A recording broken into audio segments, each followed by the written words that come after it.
కంటిలో మిలాకయున్నా కళ్ళెప్పుడు కలిసి ఉన్నా బామాని కాలి బొమ్మ జలనాటి కాయ కంటిలో మిలాకయున్నా కళ్ళెప్పుడు కలిసి ఉన్నా బామాని కాలి తగర చెప్తా అమ్మా లక్ష్మీదేవి అంటే కంటిలో మెలకన తెలియదా ఆడవారికి కుడి కన్ను మెల్లయి ఉన్నా ఇలా కడనెప్పలు రెండు కలిసి ఉన్నా అటువంటి స్త్రీ వ్యభిచారి చెప్తున్నాను. తల్లి భయం లేదు, తండ్రి భయం లేదు, అత్తామామల భయం అస్సలు లేకుండా అలా దేశ చెరవని తిరుగుతూ ఉంటారు. ఆమెనే వ్యభిచారి అంటారు. తలంటి స్నానం చేస్తాదనుకో ప్రయాణం గడుతుంది. సెల్ ఫోన్ చేతిలో హలో ఎక్కడున్నావు అక్కడనే ఉండి అక్కడికే వస్తా. అటువంటి లక్షణాలు కలుగున్న స్త్రీని వ్యభిచారి అంటారు.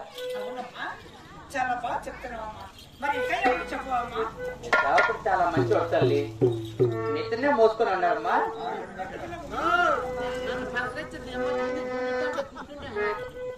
అదే ప్రకారంగా కూడా ఇంకా చెప్తారు తల్లి.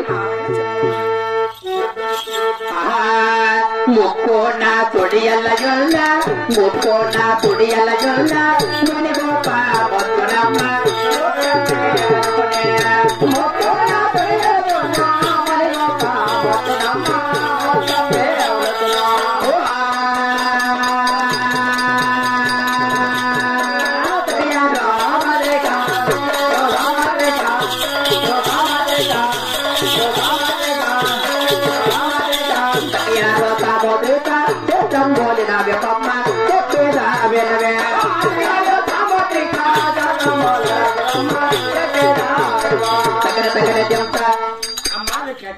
అమ్మా లక్ష్మీదేవి చూడు తల్లి, ముక్కను చూడంటే ముక్కట సుడి అంటారు. ముక్కు ఎర్రగా ఉన్నా లేక కొన ముక్కును సత్తుగాడుతున్న స్త్రీకి కోపం ఎక్కువ, ఆమెనే కోపిష్టాలు అంటారు. ముని కోపం ఎక్కువ అంటే కూడదునా కొట్టించుకుందనా అటువంటి లక్షణాలు కలిగిన స్త్రీని ఆ ప్రకారంగా అంటారు తల్లి. అమ్మా లక్ష్మి ఇంకా చెప్పాలనా అదే ప్రకారంగా కూడా చెప్తాను నేను. కుడిరమ్మన తుడియల్ల జొల్ల కుడిరమ్మన తుడియల్ల జొల్ల రోయి తప్పవే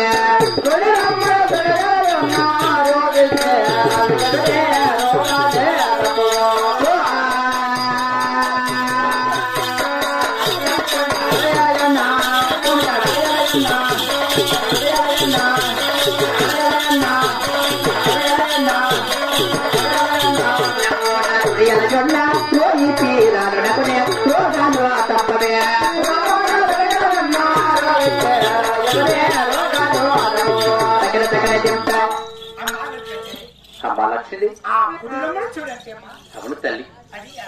అంటే ఆడవారికి కుడి భాగమున రమ్మ భాగమున మచ్చ కలుగున్న స్త్రీకి ఎప్పుడు రోగాలే. అవును, ఆమె రోహితురాలు అని కూడా అంటారు.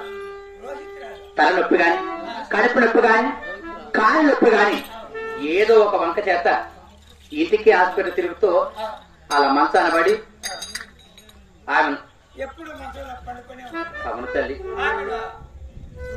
రోగిస్తే అంటారు.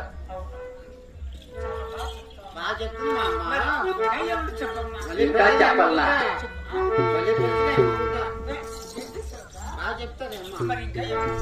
అలాగే కూడా చెప్తాను నేను. ఏ పోన తుడియల్ల జొల్ల ఏ పోన తుడియల్ల జొల్ల చెప్పలమ్మ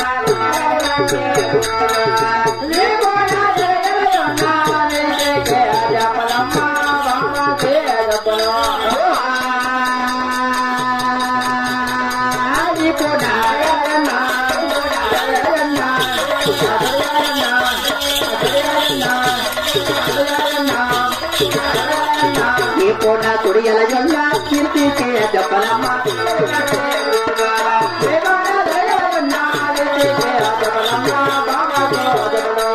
దగ్గర చెప్తా. అమ్మ లక్ష్మీదేవి ఆడవారికి అంటే వెనుక భాగమన ఈపునంటే వెంట్రుకంటే రోమాలు అలా గుండ్రంగా ఒక సున్న వలె ఒక చక్రం వలె అలా రోమాలు తిరిగి ఉంటాయి. అలా తిరుగున్న స్త్రీకి రేపటాలు కానీ మాపటాలు కానీ ఏదో ఒక దెబ్బలు పడితేనే మాట్లాడతారు, లేకపోతే మాట్లాడిన తల్లి మాట్లాడు. ఆ సూర్యుని ప్రభావం వల్ల అలా జరుగునని చెప్తున్నాను.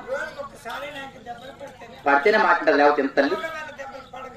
ఎవరు నేను చూసి ఆకాశంలో ఒక రాయి ఎగేసి తన ఈ పైన ఉడుతారు తల్లి. ఆ సూర్యుని ప్రభావం వల్ల అలా జరుగునని చెప్తున్నా. అవును తల్లి, అదే ప్రకారంగా చెప్తాను నేను.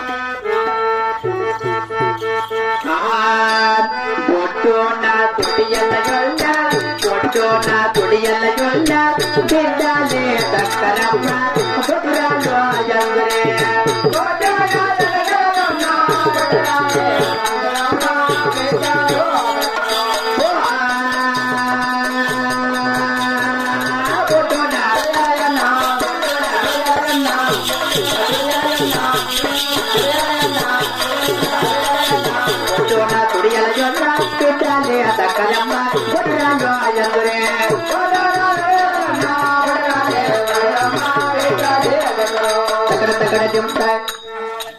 చూడు తల్లి, ఆడవారికి పుట్టుకతోనే ఒక బిడ్డ నరము లేక గొడ్డు నరము, 2 నరములు పుట్టి ఉంటాయి.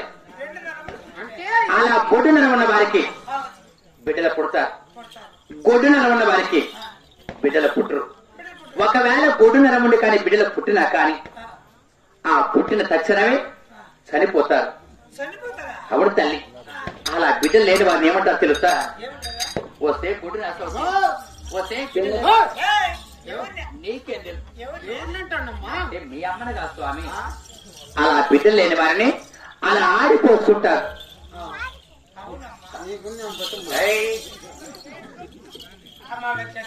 ఏమి తల్లి, అవునా? చూడు తల్లి, ఎంతవరకు ఆడవారికి పై భాగంలో ఏ మతం ఉండేదని చెప్పాను. ఇప్పుడు లోపల భాగంలో కింద ఉండేది చెప్పాలా? కింద స్వామి. మగవారు ఎవరు వినకూడదు, ఎవరు చూడకూడదు. ముందే పొలం పట్టిన పంపించే తల్లి.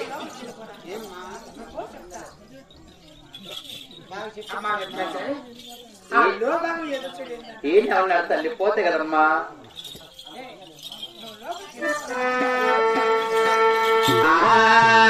లోతడల్లో పేకలరేందో చెడుగాముల కలసేయున్న తన భరతే దత్తునమ్మ తన మొగుడు దత్తునే. లోతడల్లో పేకలరేందో చెడుగాముల కలసేయున్న తన భరతే దత్తునమ్మ తన మొగుడే దత్తునా.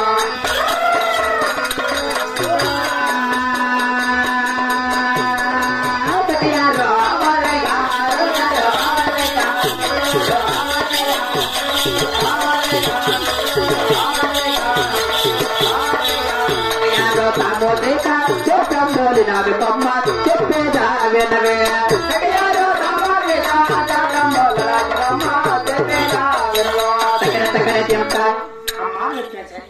తల్లి, ఆడవారికి లోతడలు లో భాగమన 2 నరములు.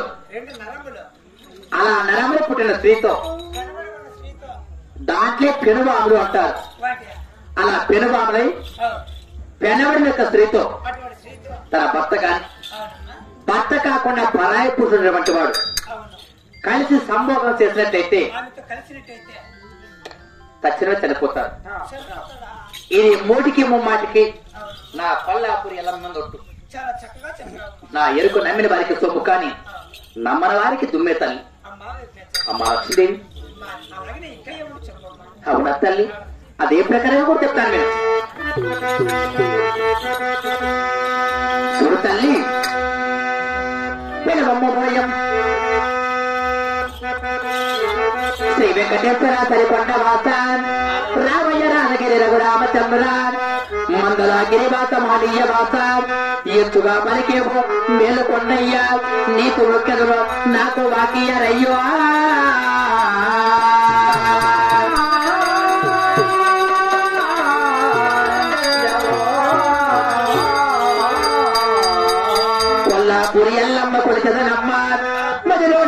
నువ్వు మానవే తల్లి ఒక్క పురుషుడు నీకు ఏ కొడుకు చెందేమో అతనటువంటి వాడని అడిగితే మీకు అమ్మా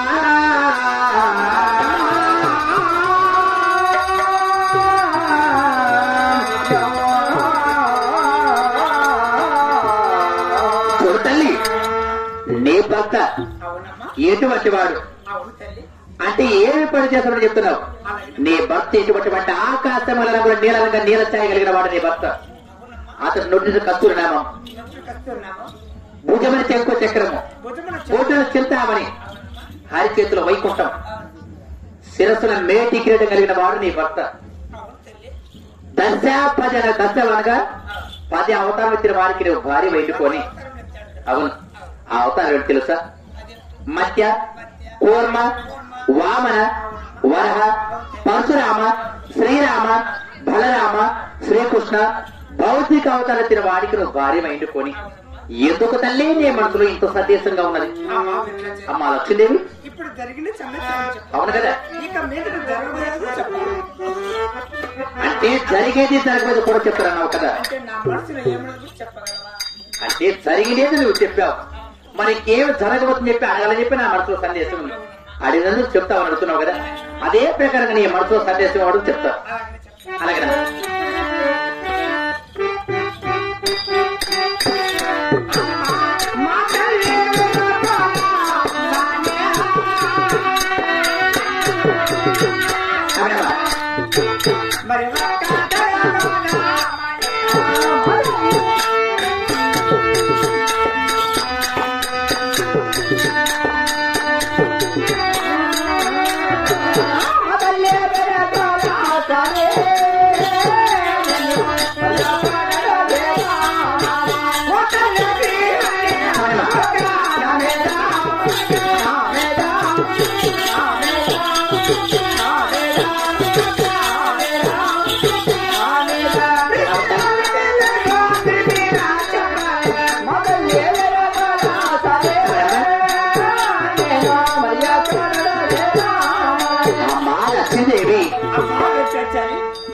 అంటే నా మనసులో ఒక సందేశం ఉన్నది.